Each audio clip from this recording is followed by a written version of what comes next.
Chaque larme donnant la vie à chaque rêve, tous ces rêves fous, indescriptibles à l'identique tant les mots sont peu.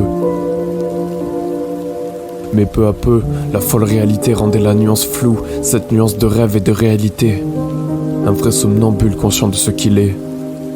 Des rêves si personnels transformés en œuvre artistique personnelle, alors le fait que personne n'aime aurait dû être anticipé. Je me suis retrouvé comme le poisson qui saute du bocal pour retrouver sa liberté. La sensation de solitude et d'incompréhension restait finalement là où elle a toujours été, au plus près de moi. Donc l'échappatoire était vital, car la peur de retomber dans ce rêve où tu coules et tu te réveilles quand tu te noies n'en démordait pas. Donc comment faire pour échapper à ce désarroi ? C'est quand j'ai donné de l'amour à ces peurs qu'elles m'ont fait confiance, et que chaque instrument s'est accordé à faire la plus belle symphonie.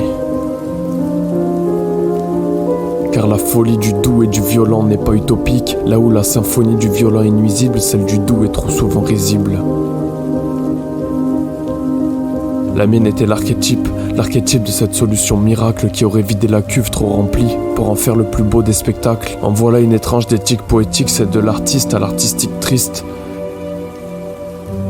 Ne pas se ranger dans une case en était la base, alors voilà l'édifice du premier triste heureux.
Un art triste heureux, où en est la logique, la légitimité? Aucune réponse trouvée, aucune réponse en dit la vérité. Alors une seule solution, la perfection. Là on est le point crucial de cette fiction. Là on est l'embrasement de cette friction. Parce que l'obsession grandit de jour en jour. Si mon art veut être compris, alors autant aller droit au but. La perfection sans détour. Passer des heures, des jours, des nuits à faire des rimes les plus fines possibles. Celles qui auront un vrai sens, mais celles où l'imagination du lecteur, de l'auditeur serait la plus développée. Mais les sonorités ont leur rôle à jouer. Alors s'enfermer dans une bulle, un univers créé de toutes pièces, celui où chaque pensée aura sa place, où chaque texte sera entaché par cette perfection que l'âme exige. Parce qu'autrement, je ne sais pas comment prouver que j'existe. Alors il reste plus qu'à tout monter, chanter et chanter, rapper et rapper, à en perdre plus d'une fois la voix.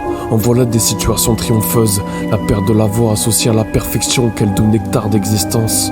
Voilà sûrement d'où vient cette exigence, ou peut-être de cet univers sombre et lugubre, celui dans lequel peu de monde s'y retrouve, mais il est rendu accessible par cette perfection qui ouvre la porte à plus de monde.